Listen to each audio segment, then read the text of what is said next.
उपराष्ट्रपति जगदीप धनखड़ के कंबोडिया में पूर्वी एशिया शिखर सम्मेलन में लिया उन्होंने हिस्सा। वैश्विक खाद्य और ऊर्जा सुरक्षा पर दुनिया में बढ़ती चिंताओं को किया रेखांकित। पूर्वी एशियाई देशों से अंतर्राष्ट्रीय मोटा अनाज वर्ष में योगदान का किया आह्वान। सम्मेलन से इतर अमेरिकी राष्ट्रपति जो बाइडेन से भी की मुलाकात। हिमाचल प्रदेश में विधानसभा चुनाव शांतिपूर्वक संपन्न, 74% से अधिक मतदान। सभी पार्टियों ने अपनी अपनी जीत का किया दावा। 8 दिसंबर को आएगा नतीजा।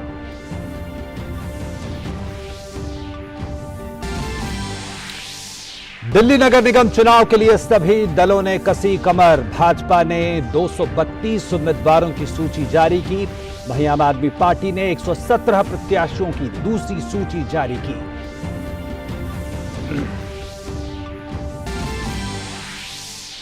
दिल्ली में वायु प्रदूषण का स्तर बहुत खराब श्रेणी में। बढ़ते प्रदूषण के कारण आसमान में छाई घनी धुंध।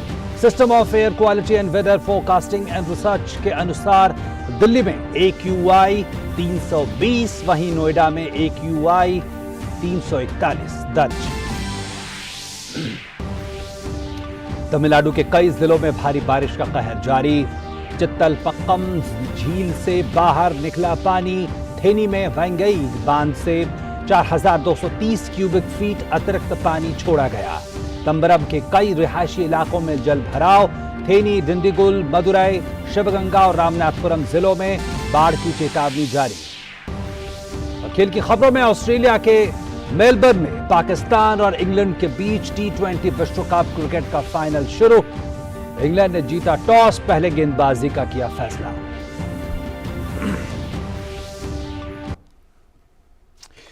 नमस्कार, इस वक्त की तमाम ताजा तरीन खबरों के साथ हम हाजिर हैं। मैं हूं प्रकाश और खबरें विस्तार से। उपराष्ट्रपति जगदीप धनखड़ कंबोडिया के नोम पेह में सीएम रीप के लिए रवाना हुए और सीएम रीप में वो टाफ्रोम मंदिर में हॉल ऑफ डांसेस का उद्घाटन करेंगे। बढ़ा दो नीचे करो यार, कौन नीचे करो, टीपी नीचे करो, नीचे करो, टीपी नीचे करो। उपराष्ट्रपति अंकोर वाट मंदिर की एक छोटी यात्रा भी करेंगे, जहां भारत ने 80 के दशक के दौरान जीर्णोद्धार का काम शुरू किया था।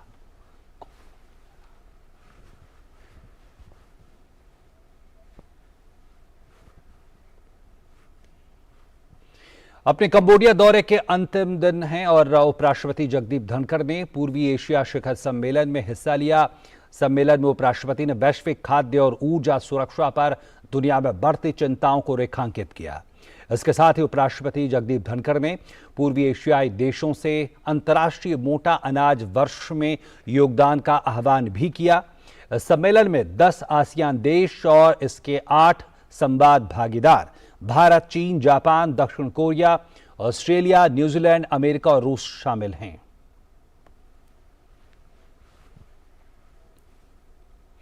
और कंबोडिया की राजधानी नोम पेह में आयोजित 7वें पूर्वी एशिया शिखर सम्मेलन से इतर उपराष्ट्रपति जगदीप धनखड़ ने अमेरिका के राष्ट्रपति जो बाइडेन से मुलाकात की।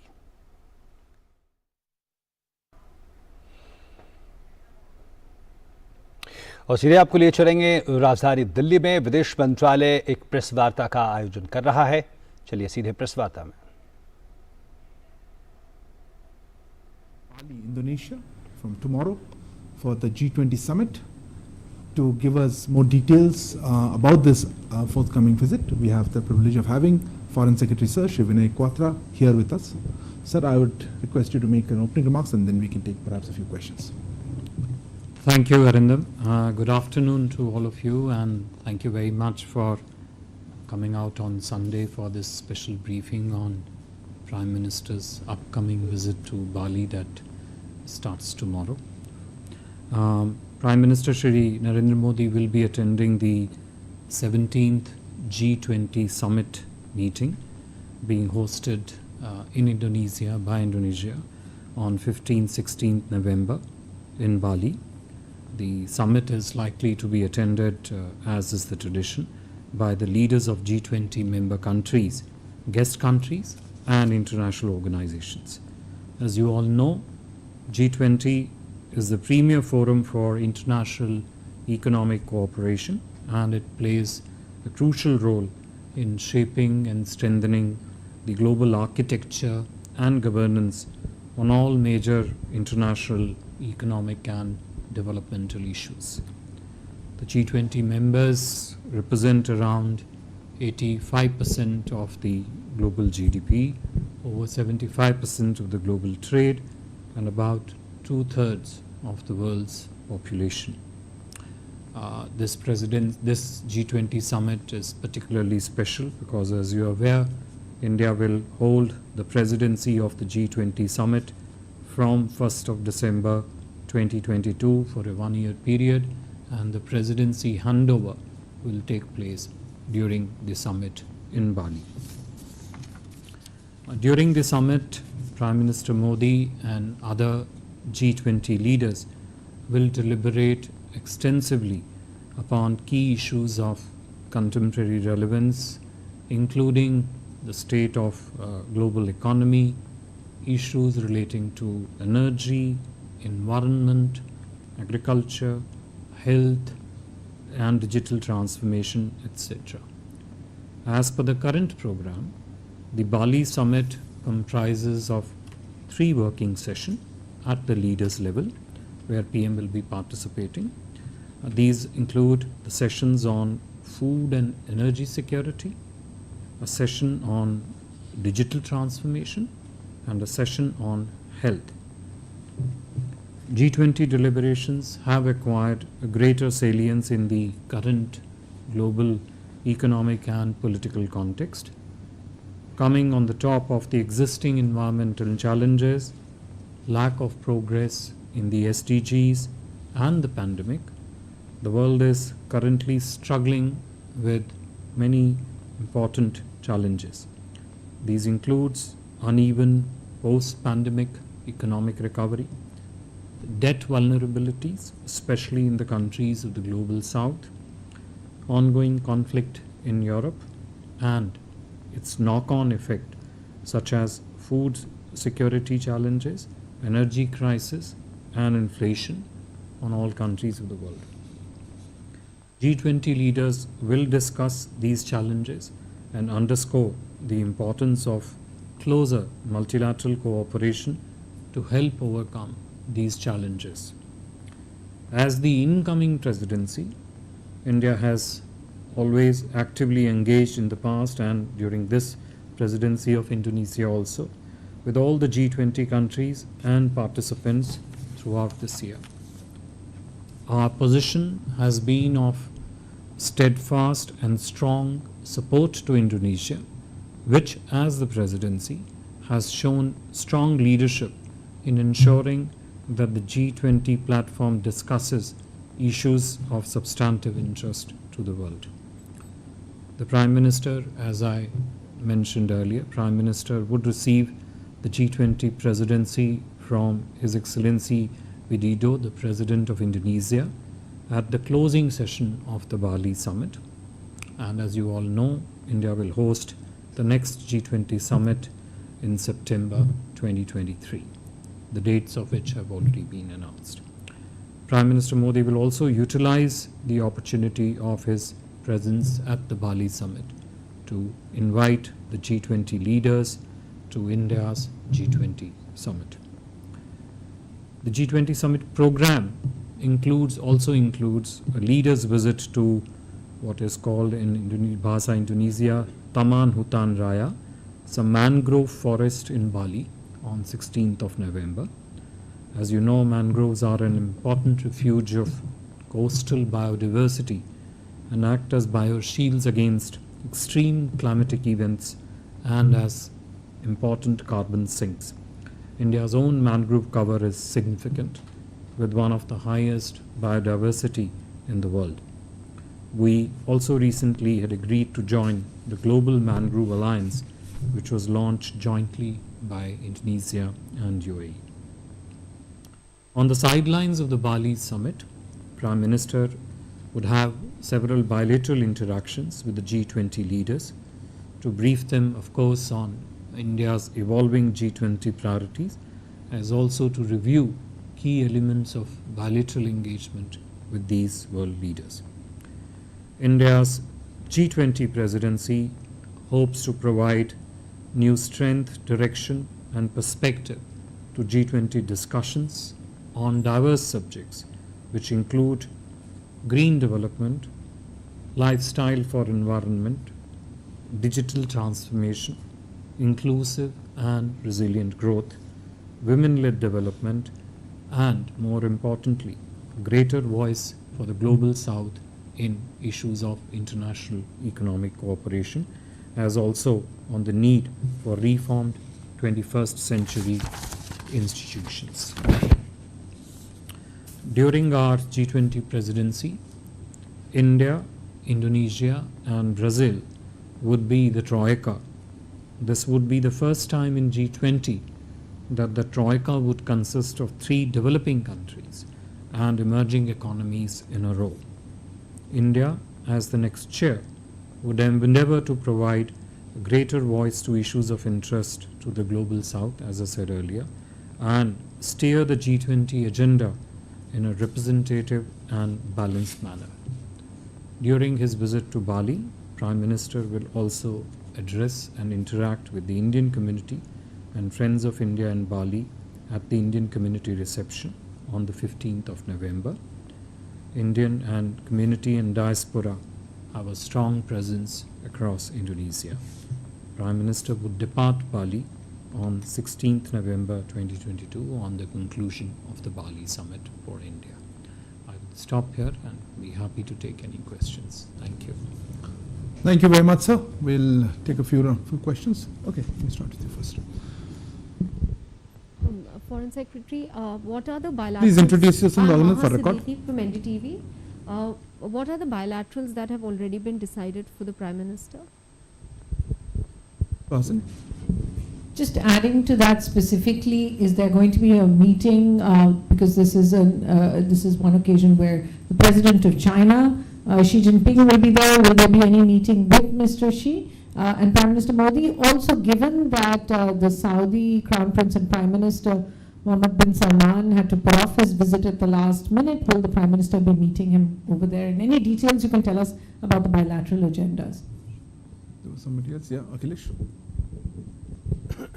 So I am Akhilesh Suman from Sansad TV. Actually, this G20 summit is taking place, after pandemic and when economic recovery is taking place amidst the Russia-Ukraine war. So, what is the message that Prime Minister Narendra Modi from Indian side will be giving so that the world can face the challenges and resolve it?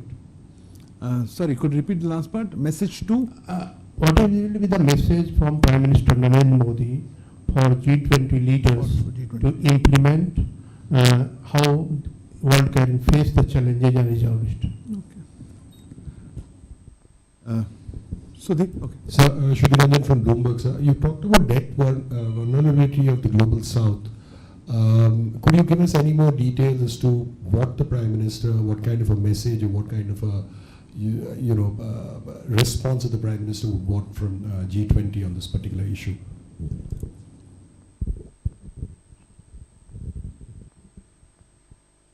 Thank you. For the question and any other queries that might be there with regard to the bilateral engagements that the Prime Minister would have on the sidelines of the Bali summit. Yes, as I said, Prime Minister will have meeting with bilateral meetings with several leaders of the G20 on the sidelines of the Bali summit. These meetings, these bilateral engagements with the other leaders are still in the process of being scheduled.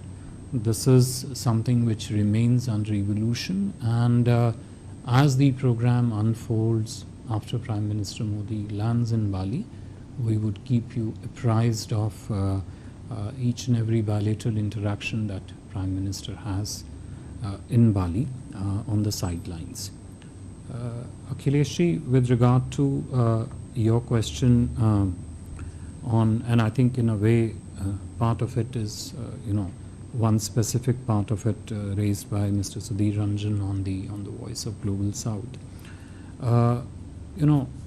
The challenges that the world, the economic challenges, which is the economic and development challenges, which is the principal focus of the G20 meetings. As you know, that under this rubric, the developing countries of the world and the world at large is facing several challenges, and I listed some of those key challenges in my opening remarks. These includes the continuing uncertainty and challenges relating to energy security. The whole rubric of environment and climate challenges and how the world should come together to respond to them forms a second key basket of issues in which there has been a strong challenge to the entire global community. The challenges relating to the food security. The pandemic has clearly showed us the problem of the global health security that all of us encounter. On the other hand, there are issues which are more along the lines of objectives which are full of opportunities. For example, the digital space, the digital world, the delivery of governance using digital platforms, using digital instruments, which, as you know, is a unique and one of very strong competencies of the Indian economic ecosystem. So obviously, when you address these challenges and when you respond to these opportunities, it has to be done in a manner which provides, important voice to the developing world, to the countries of the South. And that's what I mentioned, that in addressing these challenges and in offering these opportunities, idea is that the benefit of mitigation of these challenges and harnessing of these opportunities should go in a very, very large measure to the developing South also. And that, I think, is the underlying intent of what I mentioned. And these challenges and these opportunities are the very much the ones which would in which the discussions would take place. And I am not, of course, at this stage, I can't tell you for sure what the Prime Minister's interventions would be, but I'm assuming that it would be an intersection set of many of these elements and specific subsections of these elements. Start with you, please, microphone. So, Shailesh from National Defense. So, as you said, from which National Defense. Shailesh from National Defense. So, as you said that PM would be inviting G20 leaders to India. Will you please confirm if we decided what would be the venue of the G20 summit in India? And we have already issued a press release, I think now a couple of months ago, where we said that on the G20 presidency will be on the 9th and 10th of September next year in New Delhi. Okay. Right, thank you, sir, for that. And second thing, yesterday Army Chief said that the situation on LAC is stable and unpredictable. Since PM would be going to G20 summit where Chinese president would also be there, do we see any similar kind of enthusiasm from Chinese side in having bilateral with PM? So the situation can be resolved by peacefully, mutually, through dialogue? I am hesitant to allow this question, let me be very honest, simply because this assumes a meeting and then goes on to the discussions of that meeting. I'll let Sir answer the way you answered, but I would say that, look, I think you should wait for if the bilaterals happen, and if so, we will share with you at that point. I think larger issue, this is, let's focus on the Prime Minister's visit here. You had raised your hand. I'll come back to you. Hello, sir. I'm Urvashi Khona from The New Indian. My question is this, that will India raise cross-border terrorism, Pakistan's cross-border terrorism at G21? And second, 87% of Indonesians are Muslims. There is Pasmanda Samaj in UP that is backing PM. So is this a kind of new trust for the Muslims' welfare after triple talaq or so? Sorry, could you repeat the last question? I'm completely lost you on that one. Okay, so 87% of the Indonesians are Muslims, Yes. and in UP we see Pasmanda Samaj backing PM. Okay. Is there a new trust somewhere to see that this is for the welfare of the Muslims? That is The G20 visit? You Sorry? mean G20 visit, or in what context is the question? Because PM is in India. Okay, I mean, by that argument, it would extend to every country which has a large Muslim population, but anyway, somebody else had a hand, yeah. Sir मैं Madhurendra news nation से आपने अभी जिक्र किया कि प्रधानमंत्री वहाँ पर इंडियन डायस्पोरा को भी संबोधित करेंगे क्या फॉर्मेट होगा बेसिकली और दरअसल इंडोनेशिया में भारत के कई सांस्कृतिक प्रेजेंस को हम देखते हैं तो क्या उन स्थानों का भी प्रधानमंत्री विजिट करेंगे या कोई कार्यक्रम ऐसा है Yeah. Sir, I'm Meghna Dev from DD News. So India has recently joined the Mangrove Alliance for Climate at COP27, and as you said, that PM will be visiting a mangrove forest there during his visit. Anything more if we are aiming at tech transfers or anything and bringing all the G20 countries and member countries together to increase mangrove cover or anything on that front, if you can give us more details. So for a moment.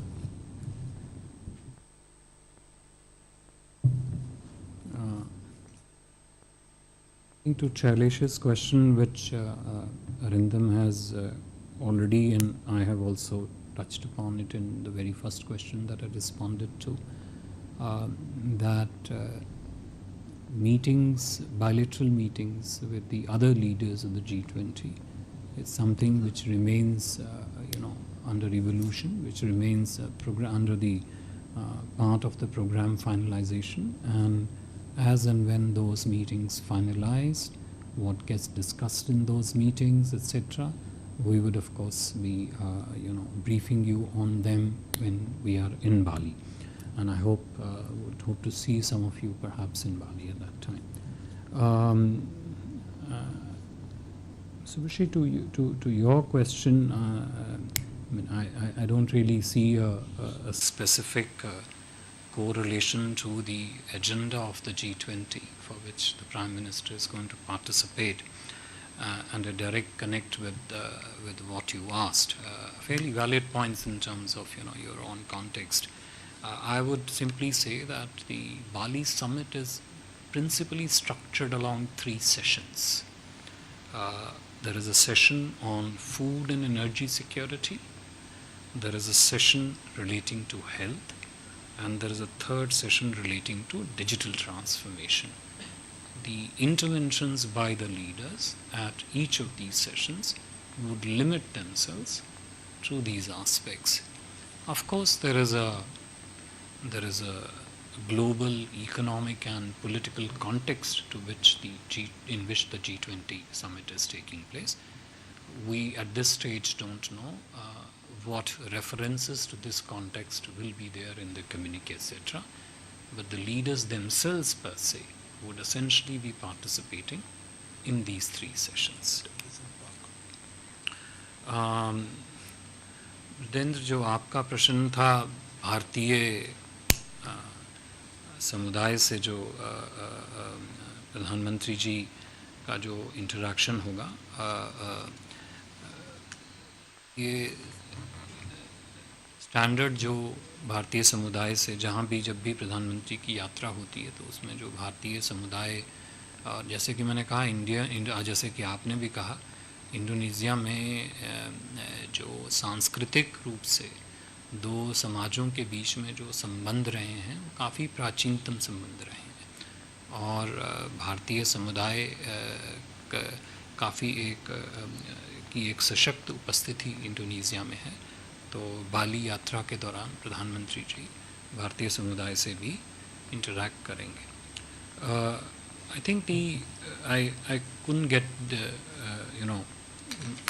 the connect in Meghna in your question between the mangrove forest and the digital tech part which you mentioned. Yeah. So yeah, this is the entire ecosystem of issues that relate to environment conservation, sustainable lifestyles, and of course climate conservation, preservation. Mangrove, as you know, are, as I said, very crucial to the biodiversity rubric of a country, and we ourselves hold a very strong mangrove forest cover. The event in Bali is essentially a brief event during one of the days in which the President of Indonesia will, we don't know whether all the leaders will go, but that's the expectation. All the leaders will go and participate in this small event, which essentially showcases Indonesia's own efforts relating to the mangrove forest cover. What we do in India on the expansion of mangrove forest cover, what we propagate globally for this is obviously a line of effort which remains very, very continuous and very, very strong at this stage. Are there any other queries? Okay, last round. Sorry, microphone, I can't hear. No, you had another question? Which day is the mangrove forest visit? I think it's on day 2 morning, but let them work out the program. Yes, please. A quick one on digital transformation, sir. Sorry, ma'am, didn't catch your name. Sir, Sandhya with ET. A quick one on the digital transformation. What is PM's message going to be on this, and are we going to highlight any particular issues with respect to digital transformation as the world faces the challenges on currency bit? On currency, on currency, yeah. Currency? Are you referring to crypto? Cryptos. That's a long stretch, sir. Anybody else before I close? Okay, if not, sir, that'll be the last question. As I said earlier on, also in response to one of the questions, the space of delivery of governance through digital, through use of digital public platforms, through digital goods, through digital products, through digital services, is a space which is full of multiple opportunities across the entire range of economic activity. You touched upon only one aspect of it, which is the crypto. And I think if you look at the governance space, whether it is delivery of governance in the health space, and pandemic showed us very, very clearly, or across any other range of economic activity, the use of digital technology to be able to deliver that governance more efficiently, administratively more efficiently, more transparently, is something which over the last 6 to 7 years has assumed a global recognition in terms of what India's achievements have been, what India has been able to do in this field. As I said earlier, it would not be correct for me to prejudge in any way as to what the Honorable Prime Minister's interventions would be, but there is a full ecosystem of what country has done under Prime Minister's leadership. I'm sure a lot of this will find a mention and will find mention and find mention by other countries also during the Bali summit. Thank you, sir. You have something else? Microphone. Of what country has done under Prime Minister's leadership, I'm sure a lot of this will find a mention and will find mention and find mention by other countries also during the Bali summit. Thank you, sir. You have something else? Microphone. So just I wanted to know, Achilles Suman from Samsung TV, who will be the part of a delegation with Prime Minister, and will there be a G20 declaration? Yes, sir. Sir. Look, of course, the delegation always, till it's finalized, when it leaves, I am hesitant to comment. But on the other hand, the Sherpa is already in Bali. The Sherpa meetings are going on. We'll have external affairs ministers there. We will have delegation members. I think NSA is also part of the delegation. But till it happens, look, these things change between today and tomorrow when it takes off. I don't want to commit to a delegation composition. As regards the other elements, sir, he was asking. Sorry. Second part kya tha? Yeah, the outcome, sir. Yeah, so that's always the hope, sir. The communique of the G20 Bali summit is still under negotiation. I think our team led by Sherpa, our Su Sherpa and the other senior officials are currently in Bali. The communique is in fairly advanced stages of negotiation, but it's not final at this stage. So till it is final, its elements are obviously not made public, but yeah, that is something which is under negotiations. People are having more questions now. We have a tight. Since you were discussing the communique, I just wanted to ask you if the real, from what we understand, the real differences are over 2 paragraphs on the subject of the war in Ukraine. Is India per se, is India agreeable to a special mention of the war in Ukraine? Or is it going to be about just the after effects of the food security and energy security issues? Yeah, I'll just mention a couple of things for your consideration. One, the G20 communique is by consensus. It is not a document that is voted upon. So whatever communique is there, it would be a consensus document. Two, communique is the culmination of a year-long set of meetings of the G20 presidency of any country, which includes several ministerials. For example, if I recall correctly, even within just last 6 to 7 months since post-pandemic, the physical meetings have become more frequent. India itself has participated in 12 ministerials at the level of ministers. Now, outcome of those ministerial documents, whether it's an agreed communique or it's a chair statement, does find reflection and specific mention in the G20 final communique also. And that communique remains under discussion.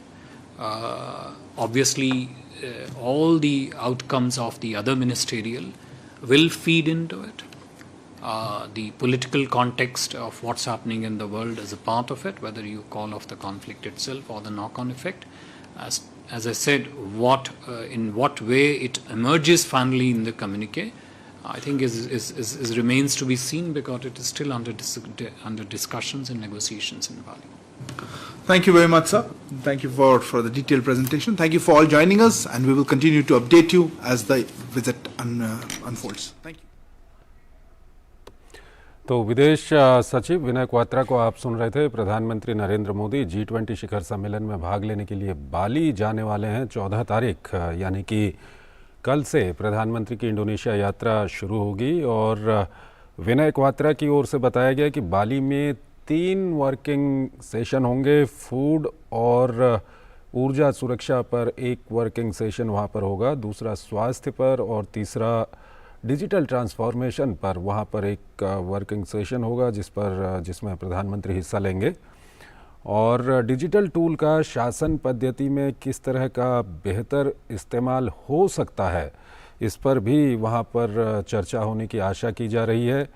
और इसके अलावा Europe संघर्ष है, ऊर्जा crisis है, बहुपक्षीय मुद्दे हैं, ये सब विषय हैं जिन पर वहाँ पर चर्चा होने वाली है। साथ ही साथ प्रधानमंत्री मोदी G20 नेताओं को भारत में अगले साल होने वाली शिखर सम्मेलन के लिए आमंत्रित करेंगे। जैसा कि आप जानते हैं कि अगले साल यानी कि 2023 में G20 का जो शिखर सम्मेलन है वो भारत में होने वाला है, क्योंकि भारत दिसंबर के बाद से G20 के अध्यक्ष का पद भारत संभालने वाला है। तो काफ़ी महत्वपूर्ण प्रधानमंत्री की ये यात्रा है। कई द्विपक्षीय और बहुपक्षीय मुद्दों पर इसमें बातचीत होगी। साथ ही साथ प्रधानमंत्री कई देशों के नेताओं के साथ भी वहाँ पर मुलाकात करेंगे, और कम्युनिटी रिसेप्शन में भी प्रधानमंत्री भागीदारी करेंगे, भारतीय समुदाय से भी मुलाकात करेंगे, बातचीत करेंगे।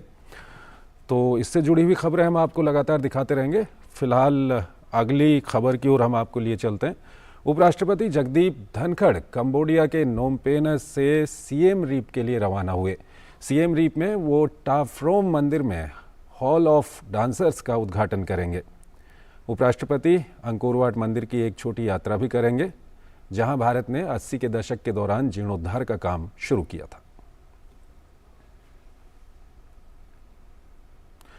अपने कंबोडिया दौरे के अंतिम दिन उपराष्ट्रपति जगदीप धनखड़ ने पूर्वी एशिया शिखर सम्मेलन में हिस्सा लिया।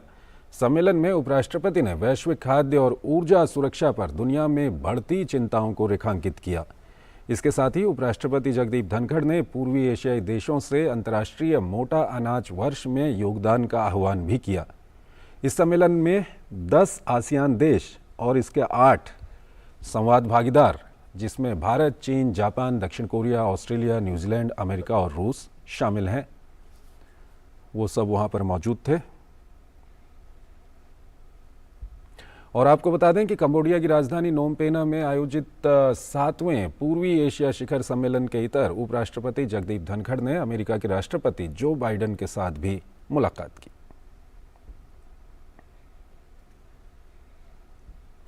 विदेश मंत्री डॉक्टर एस जयशंकर ने कंबोडिया के नोम पेन्ह में 17वें पूर्वी एशिया शिखर सम्मेलन के इतर अमेरिकी विदेश मंत्री एंटनी ब्लिंकन से फिर मुलाकात की। विदेश मंत्री डॉक्टर जयशंकर ने इसे अच्छी मुलाकात बताया। दोनों नेताओं के बीच यूक्रेन, इंडो पैसिफिक, ऊर्जा, G20 सहित द्विपक्षीय संबंधों पर चर्चा हुई।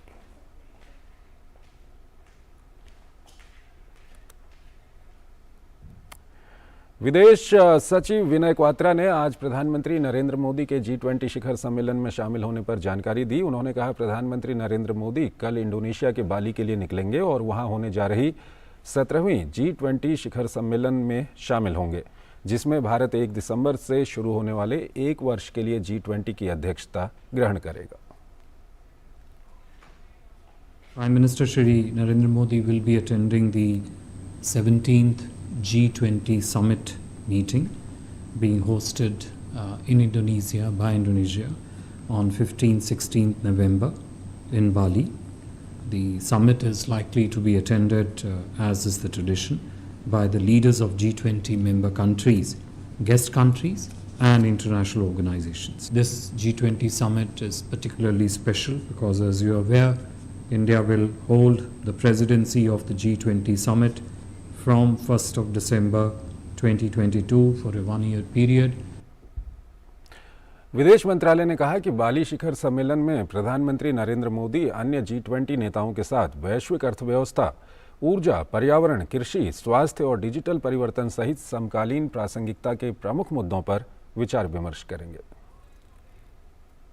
During the summit, Prime Minister Modi and other G20 leaders will deliberate extensively upon key issues of contemporary relevance, including the state of global economy, issues relating to energy, environment, agriculture, health and digital transformation, etc.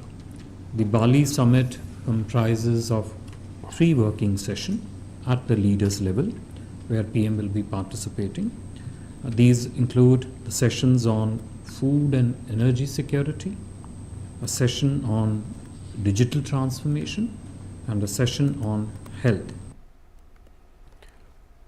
अगली खबर की ओर आपको लिए चलते हैं। केंद्रीय रक्षा मंत्री राजनाथ सिंह और हरियाणा के मुख्यमंत्री मनोहर लाल खट्टर ने झज्जर के कुलाना में पृथ्वीराज चौहान की प्रतिमा का अनावरण किया। ये मूर्ति फाइबर मेटल से बनाई गई है। हाथ में धनुष बाण घोड़े पर सवार इस मूर्ति को सुनहरा रंग दिया गया है। इस प्रतिमा की खास बात यह भी है कि इसकी ऊंचाई 16 फीट है, जो आने वाले समय में यहां आने वाले पर्यटकों के लिए आकर्षण का केंद्र बनेगी। प्रतिमा के अनावरण के बाद रक्षा मंत्री राजनाथ सिंह ने कहा कि भारतीय इतिहास के महानायक सम्राट पृथ्वीराज चौहान की प्रतिमा लगाने के फैसले की जितनी सराहना की जाए उतनी कम है। उन्होंने कहा कि सभी जानते हैं कि वो गुजरात की धरती में पैदा हुए थे। उन्होंने सिर्फ भूभाग पर हुकूमत नहीं की थी, बल्कि अपनी जनता के दिलों में भी राज किया था। उनकी इस प्रतिमा से आने वाली पीढ़ियों को उनके विषय में जानने का मौका मिलेगा। भारतीय इतिहास के एक महानायक सम्राट पृथ्वीराज चौहान की प्रतिमा लगाने का फैसला जो आप लोगों ने किया है, उसकी जितनी भी सराहना की जाए मेरे बहनों भाइयों वो कम है। और आप सभी जानते हैं कि महाराजा पृथ्वीराज चौहान यदि पैदा हुए थे तो गुजरात की धरती पर पैदा हुए थे, और इनकी गणना भारत के उन महान शासकों में होती है जिन्होंने केवल एक बड़े भूभाग पर ही राज नहीं किया था, एक बड़े भूभाग पर ही हुकूमत नहीं चलाई थी, बल्कि अपने शौर्य, पराक्रम, साहस के कारण अपने क्षेत्र और अपने देश की जनता के दिलों पर भी राज करने का काम यदि किसी ने किया था तो वह पृथ्वीराज जी चौहान ने किया था। हरियाणा के मुख्यमंत्री मनोहर लाल खट्टर ने राजपूत समाज को पृथ्वीराज चौहान की प्रतिमा के लिए सहयोग और आर्थिक मदद के लिए धन्यवाद दिया। साथ ही उन्होंने कहा कि राज्य और समाज का चहुमुखी विकास करना मेरी जिम्मेदारी है, इसके लिए सरकार हर संभव मदद करेगी। मेरी जिम्मेदारी है कि पूरा हरियाणा ये विकसित हो, आगे बढ़े, यहाँ की समस्याओं को कैसे हम दूर करें, विभिन्न संस्थाओं के माध्यम से जो काम किए जा रहे हैं उनको कैसे हम पुष्पित पल्लवित करें। मैं बधाई देता हूं यहाँ की राजपूत सभा को कि जिन्होंने सम्राट पृथ्वीराज जी चौहान की जो प्रतिमा बनाई है इसके ऊपर अपनी ही योजना से 50 लाख रुपए इकट्ठा करके इस काम को किया है। मैं राजपूत सभा को बहुत बधाई देता हूं। प्रधानमंत्री नरेंद्र मोदी G20 शिखर सम्मेलन में भाग लेने के लिए आगामी 14 नवंबर को इंडोनेशिया के बाली की यात्रा करेंगे। प्रधानमंत्री की यात्रा को लेकर इंडोनेशिया में भारत के राजदूत मनोज के भारती से खास बातचीत की हमारे संवाददाता अमृतपाल सिंह ने। एम्बेसडर मनोज कुमार भारती, दूरदर्शन समाचार से बात करने के लिए आपका बहुत बहुत धन्यवाद।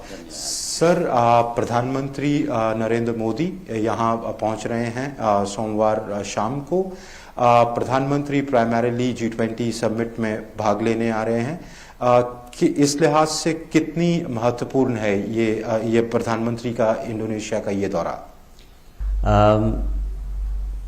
सबसे पहली बात, हम इस बात को ध्यान में रखें कि भारत ने इंडोनेशिया के G20 प्रेसिडेंसी को बहुत दृढ़ सपोर्ट दिया है। ये बहुत मुश्किल दौरा था जिसमें इंडोनेशिया की प्रेसिडेंसी होनी थी, और भारतीय सहायता और सपोर्ट को इंडोनेशिया की सरकार ने भी बहुत गंभीरता से लिया है और इसको एक्नॉलेज किया है। चूंकि भारत इंडोनेशिया से ये प्रेसिडेंसी लेगा, इसलिए भी माननीय प्रधानमंत्री जी का इंडोनेशिया का दौरा और स्पेशली G20 के लिए बाली का दौरा बहुत ही उल्लेखनीय हो जाता है।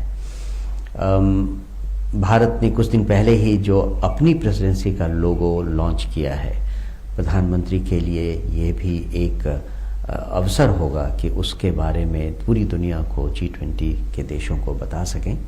इस बात का संकेत पूरे विश्व को देना चाहेंगे कि भारत अपनी वैश्विक विचारधारा को अपने पुराने वैचारिक फिलॉसफीज से जोड़कर देखना चाहता है। इसलिए भी जो मूल मंत्र बनाया गया है हमारी प्रेसिडेंसी का, वो कहता है वसुधैव कुटुंबकम। भारत ये बताना चाहता है कि जब हम अपनी प्रगति चाहते हैं तो हम विश्व की प्रगति को हमेशा ध्यान में रखते हैं। ये हमारे लिए बहुत ज़रूरी है कि हम दुनिया को इसके बारे में बताएं कि हमारी प्रेसिडेंसी का जो मोटो है वो है one world, one family, one future. Ambassador Bharati, G20 में शिरकत करने के अलावा प्रधानमंत्री जो यहाँ के भारतीय मूल के लोग हैं, जो इंडियन कम्युनिटी है, इंडियन डायस्पोरा है, उसके साथ भी इंटरैक्ट करेंगे। चूंकि माननीय प्रधानमंत्री जी यहाँ पे G20 समिट मीटिंग के लिए आ रहे हैं, इसीलिए बहुत ही कम समय के लिए वो यहाँ हैं, लेकिन फिर भी इस छोटे समय में भी उन्होंने भारतीय समुदाय के लोगों से मिलना अपना एक प्रोग्राम का हिस्सा रखा है। यह देखकर यहाँ का भारतीय समुदाय और भारतीय मूल का समुदाय बहुत उत्साहित है। पूरे इंडोनेशिया में इस बात की बहुत अच्छी जानकारी है कि भारत की साख विश्व में पिछले कुछ सालों में बहुत बढ़ी है। भारत की अपनी अर्थव्यवस्था में बहुत ज़्यादा सुधार आया है। इन सब के पीछे माननीय प्रधानमंत्री जी की नीतियों का और उनके इफेक्टिव कार्यान्वयन का बहुत बड़ा रोल है, जिसे सब यहाँ जानते हैं। भाजपा ने दिल्ली नगर निगम चुनावों के लिए 232 उम्मीदवारों की सूची जारी की है। सूची में 126 महिला उम्मीदवार शामिल हैं। भाजपा ने 9 पूर्व महापौरों, 52 पूर्व पार्षदों, विधानसभा चुनाव लड़ चुके 3 उम्मीदवारों, 2 राज्य पदाधिकारियों, 4 जिलाध्यक्षों और 3 डॉक्टरों को चुनाव मैदान में उतारा है। भाजपा ने प्रेस वार्ता कर आम आदमी पार्टी पर हमला बोला। भाजपा प्रवक्ता शहजाद पूनावाला ने कहा कि दिल्ली की आम आदमी पार्टी की सरकार पूरी तरह से भ्रष्टाचार में लिप्त है। तिहाड़ में जो घोटाला हुआ है, जो लुटेरे बनके ठगों को भी लूटने का काम किया है, उसमें सपोर्टिंग रोल कैलाश गहलोत का है और डायरेक्टर निर्देशक तो अरविंद केजरीवाल ही है। ये सामने निकल कर आ चुका। परंतु लुटेरा फिल्म की कुछ और भी सीक्वल्स आई। हवाला घोटाला जिसमें सत्येंद्र जैन 4.5 महीने से बंद है। बस घोटाला का लुटेरा पार्ट 2 आया है। लुटेरा पार्ट 3 क्लासरूम घोटाला का है। लुटेरा पार्ट 4 बिजली सब्सिडी का है। लुटेरा पार्ट 5 फेक रजिस्ट्रेशन, जो 2 लाख श्रमिकों का नकली रजिस्ट्रेशन करवाकर 900 करोड़ रुपए उसको लूट लिया गया, उसका भी लुटेरा पार्ट 5 आया है। लुटेरा पार्ट 6 आज मैंने देखा है कई चैनल्स पर चल रहा है। दिल्ली जल बोर्ड के माध्यम से किस प्रकार से 20 करोड़ का लूट किया गया है। भाजपा प्रवक्ता शहजाद पूनावाला ने कहा कि दिल्ली सरकार के शराब घोटाले में आज बहुत गिरफ्तारियां हुई हैं। शराब घोटाले के मुख्य आरोपी मनीष सिसोदिया हैं।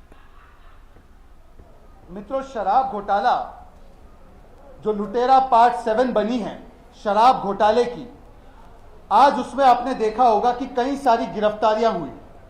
उसमें कई सारे प्रमुख लोग गिरफ्तार हुए हैं। उसमें कोई राहत या बेल किसी को मिली नहीं है। उसमें accused number 1 main star cast main lead Manish Sisodia का है। उसमें विजय नायर, जो इनके वैसे तो बताए जाते हैं कम्युनिकेशन एक्सपर्ट है, परंतु कैश कलेक्शन एक्सपर्ट ज्यादा थे, वो भी जेल में है। और दिल्ली नगर निगम चुनाव को लेकर आम आदमी पार्टी ने शनिवार रात अपने प्रत्याशियों की दूसरी सूची जारी कर दी। इस सूची में 117 प्रत्याशियों के नामों की घोषणा की गई है। इससे पहले शुक्रवार को आम आदमी पार्टी ने अपने प्रत्याशियों की पहली सूची जारी की थी, जिसमें 134 नामों की घोषणा की गई थी। पश्चिम बंगाल बीजेपी अध्यक्ष सुकांता मजूमदार ने टीएमसी नेता अखिल गिरी के राष्ट्रपति पर अभद्र टिप्पणी की निंदा की। उन्होंने कहा कि राज्य में हमने शिकायत दर्ज की है। जिस तरह से हमारी राष्ट्रपति और आदिवासी समाज का अपमान किया गया है, तो पूरे देश में अखिल गिरी के खिलाफ एफआईआर दर्ज होनी चाहिए। साथ ही उन्होंने गिरी को मंत्रिपरिषद से तुरंत हटाए जाने की भी मांग की। पूरे राज्य में हमने कॉम्प्लेन किया है। अदर स्टेट्स में भी हम लोगों से ये अपील करते हैं, जिस तरीके से हमारे महामहिम राष्ट्रपति जी का अपमान किया गया, आदिवासी समाज का अपमान किया गया, पूरे देश में अखिल गिरी के खिलाफ एफआईआर होनी चाहिए। एक आदिवासी महिला जो राष्ट्रपति बनी है, अपने कर्मों के द्वारा उनको उनकी विरुद्ध में ऐसे कुरूप बातें करना ये राजनीति में शोभा नहीं देता और ऐसे लोगों को मंत्री परिषद से इमीडिएटली हटा देना चाहिए। पश्चिम बंगाल है और मुख्यमंत्री ममता बनर्जी है, इसलिए ऐसे लोग मंत्रिसभा में मिनिस्ट्री में बैठे हुए हैं। दिल्ली में वायु गुणवत्ता आज फिर बहुत खराब श्रेणी में पहुंच गई है। पिछले कुछ दिनों में दिल्ली एनसीआर में प्रदूषण की स्थिति में थोड़ा सुधार हुआ था, लेकिन आज फिर से वायु गुणवत्ता बहुत खराब श्रेणी में पहुंच गई। System of air quality and weather forecasting and research के अनुसार दिल्ली में AQI 320 दर्ज किया गया, जो कि बहुत खराब श्रेणी में है। गौरतलब है कि वायु गुणवत्ता सूचकांक को 0 से 50 के बीच अच्छा, 101 से 200 के बीच मध्यम और 201 से 300 के बीच खराब माना जाता है। वहीं 301 से 400 के बीच के AQI को बहुत खराब और 401 से 500 के बीच गंभीर माना जाता है। नोएडा में एयर क्वालिटी बहुत ख़राब होने की वजह से धुंध है। System of air quality and weather forecasting and research SAFAR के अनुसार नोएडा में AQI 341 दर्ज किया गया, जो कि बहुत ख़राब श्रेणी में है। बढ़ते प्रदूषण के कारण लोगों को सांस लेने में दिक्कत हो रही है। साथ ही गले में खराश, सीने में जकड़न जैसी शिकायत हर उम्र में देखने को मिल रही है। जम्मू कश्मीर में आतंकियों ने एक बार फिर गैर स्थानीय मजदूरों पर फायरिंग की है। आतंकवादियों ने अनंतनाग के राख मोमिन इलाके में 2 प्रवासी मजदूरों पर गोलाबारी कर दी है। इस घटना में दोनों मजदूर घायल हुए हैं, जिन्हें अस्पताल पहुंचाया गया है। पुलिस मामले की जांच कर रही है। इलाके की घेराबंदी की जा रही है। विश्व प्रसिद्ध पवित्र श्री बद्रीनाथ धाम के कपाट शीतकाल के लिए बंद होने की प्रक्रिया के तहत आगामी 15 नवंबर से पंच पूजाएं शुरू होंगी। धाम के कपाट 19 नवंबर को शीतकाल के लिए बंद हो जाएंगे। बद्रीनाथ केदारनाथ मंदिर समिति के मुताबिक बद्रीनाथ धाम के कपाट शीतकाल के लिए बंद होने का कार्यक्रम पंच पूजाएं 15 नवंबर से शुरू हो जाएंगी। 15 नवंबर को सायंकाल के बाद गणेश जी के कपाट बंद कर दिए जाएंगे। आदि केदारेश्वर को 16 नवंबर को समाधि रूप देकर कपाट बंद किए जाएंगे। 17 नवंबर को खड्ग पुस्तक पूजन के बाद वेद ऋचाओं का वाचन बंद हो जाएगा। माता लक्ष्मी की 18 नवंबर को पूजा अर्चना की जाएगी। 19 नवंबर को रावल स्त्री भेष धारण कर माता लक्ष्मी को बद्रीनाथ के समीप प्रतिष्ठित करेंगे। इससे पहले उद्धव कुबेर मंदिर परिसर में आ जाएंगे। इसी दिन शाम 3:35 पर बद्रीनाथ धाम के कपाट शीतकाल के लिए बंद हो जाएंगे। तमिलनाडु के कई जिलों में भारी बारिश का कहर जारी है, जिससे कुछ जगहों पर जलभराव हो गया है। तमिलनाडु के कोयम्बटूर में भारी बारिश हुई, जिसके बाद डैम से पानी ओवरफ्लो हुआ। बीते कई दिनों से बारिश के बीच तमिलनाडु के कई जिलों में स्कूल बंद हैं। राज्य में भारी बारिश ने लोगों के लिए मुश्किलें पैदा कर दी हैं।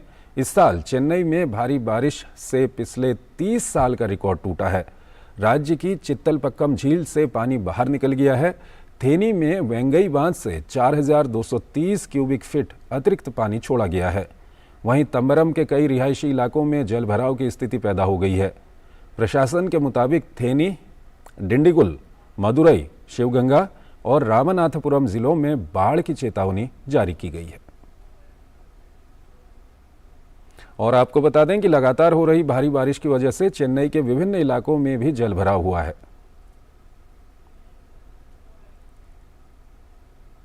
वहीं तमिलनाडु के मुख्यमंत्री M.K. स्टालिन ने भारी बारिश से प्रभावित इलाकों का निरीक्षण किया। प्रधानमंत्री ने अक्टूबर में प्रसारित मन की बात कार्यक्रम में सौर ऊर्जा और कुसुम योजना का लाभ उठा रहे किसानों का जिक्र किया। सोलर एनर्जी आज एक ऐसा विषय है जिसमें पूरी दुनिया अपना भविष्य देख रही है। सौर ऊर्जा से कैसे हमारे देश के गरीब और मध्यम वर्ग के जीवन में बदलाव आ रहा है, मन की बात के माध्यम से प्रधानमंत्री ने उसकी नज़ीर पेश की। तमिलनाडु के कांचीपुरम में एक किसान हैं थिरु के एजिलन। उन्होंने पीएम कुसुम योजना का लाभ लिया और अपने खेत में 10 हाउस पावर का सोलर पंप सेट लगवाया। अब उन्हें अपने खेत के लिए न बिजली पर खर्च करना होता है और न ही सिंचाई के लिए अब वो सरकारी बिजली की सप्लाई पर निर्भर हैं। राजस्थान के भरतपुर में ऐसे ही एक किसान हैं कमल जी मीणा। पीएम कुसुम योजना का लाभ उठा रहे हैं। कमल जी ने खेत में सोलर पंप लगाया, लागत कम हुई है और आमदनी भी बढ़ गई। कमल जी सोलर बिजली से दूसरे कई छोटे उद्योगों को भी जोड़ रहे हैं। उनके इलाके में लकड़ी का काम है, गाय के गोबर से बनने वाले उत्पाद हैं, इनमें भी सोलर बिजली का इस्तेमाल हो रहा है और 10-12 लोगों को रोजगार भी दे रहे हैं। I bought a solar water pump. The scheme which benefited with me, cutting away the expense of diesel for the pump and utilize the expense of my farm. With the help of power water supply has increased, so I change dry land crops to wetland crops. सबसे बड़ी बात यह है कि सौर ऊर्जा से पहले केवल मोटर ही चलती थी। अब जो यूएसपीसी जो कंट्रोलर है उससे मोटर के साथ साथ में कई इम्प्लीमेंट लगा के अच्छा व्यवसाय भी किया जा सकता है। जम्मू कश्मीर के श्रीनगर में रहते हैं मंजूर अहमद लरहवाल। सर्दियों में बिजली ज्यादा खर्च होने के कारण मंजूर का बिल 4000 रुपए से ज्यादा आता था। घर पर सोलर रूफटॉप प्लांट लगाने के बाद उनका खर्च आधे से भी कम हो गया है। ओडिशा के करदापाल गांव में रहती हैं कुन्नी देवरी। आज सौर ऊर्जा से अपने और दूसरी महिलाओं के रोजगार के अवसर खोल रही हैं। आदिवासी महिलाओं को सोलर रीलिंग मशीन पर सिल्क कताई करना सिखाती हैं। सोलर मशीन के कारण इन आदिवासी महिलाओं पर बिजली के बिल का बोझ नहीं पड़ता और उनकी आमदनी भी हो रही है। हमने 5 किलोवाट का ये प्लांट लगवाया है, तो मेरी बिल पहले आती थी तकरीबन 4,000 रुपये महीने की, तो अभी इसके बाद मेरी बिल आ गई है 1,900, तो तकरीबन 50% का फायदा हो गया है।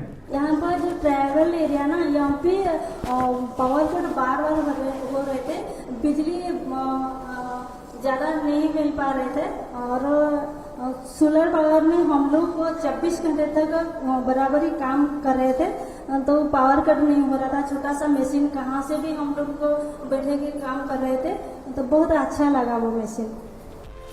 प्रधानमंत्री लगातार मन की बात कार्यक्रम के जरिए देश में अभिनव प्रयास कर रहे पुरोधाओं का जिक्र करते हैं।